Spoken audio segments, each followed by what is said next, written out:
Omar Sharif, l'universitaire, 12 ans d'université au total, entre médecine, business management, sciences politiques et gestion. Omar Sharif, le professeur de langue. Omar Sharif, le professeur de marketing et de gestion des ressources humaines, ne permet à aucun idiot ou idiote de se mettre dans sa vie privée ou intime. Il n'est pas cobaye de laboratoire pour qu'on le traite de psychopathe.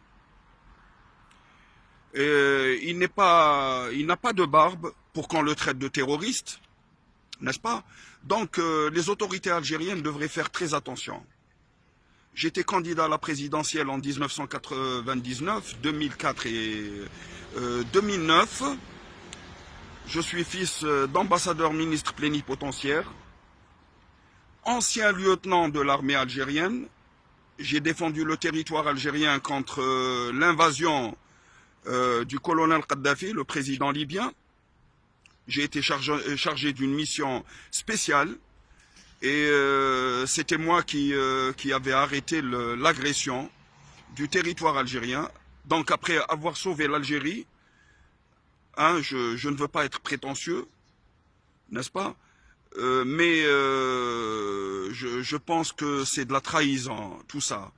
Hein, pour que, après tout ce que j'ai fait, on m'attaque ma maison et qu'on foute mes 4 gosses à la rue. Et qu'on me foute moi aussi à la rue.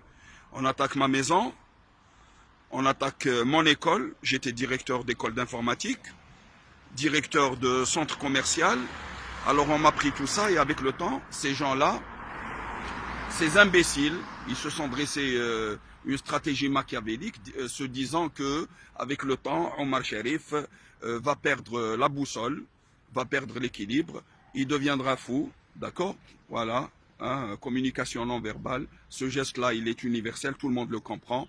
Ce geste-là, la barbe, la langue, je ne sais pas qui c'est qui m'a filmé le sexe, ils sont arrivés jusqu'à me filmer le sexe, d'accord?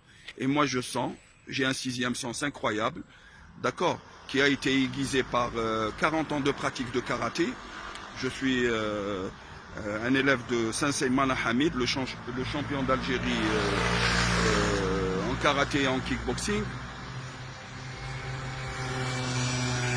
C'est vraiment désolant, c'est abject, hein, ce qui est en train de se passer. Hein. Donc stop à la persécution, stop au harcèlement, stop, parce que je sens quand quelqu'un est derrière, même s'il est à 30 mètres, hein, à 3 kilomètres même, quand c'est un flic pourri, hein, un agent secret, je le sens, parce que ils sentent mauvais ces gens-là. D'accord? La DRS, la SM, d'accord? Moi je les connais. Hein.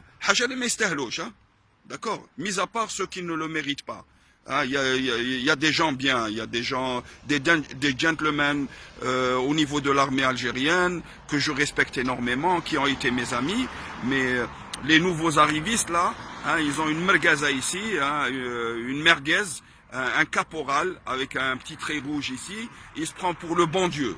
Alors que moi j'étais officier de l'armée algérienne, si je m'étais engagé à l'époque, hein, en 85, déjà quand j'avais terminé mon service national en tant que sous-lieutenant, on m'avait proposé de m'engager en m'ajoutant 2 étoiles. Hein. C'est-à-dire j'aurais commencé avec un grade de capitaine et je serais aujourd'hui général-major. Donc ce n'est pas un petit flic merdeux de la DRS, ces nouveaux arrivistes qui ne savent même pas se torcher le cul, qui va jouer avec l'ex-lieutenant Omar Sharif, qui aurait pu être aujourd'hui général-major. D'accord? Alors stop la police, la DRS, les services secrets. Moi je vous sens. Je vous connais parce que moi j'ai travaillé dans les services secrets. Stop.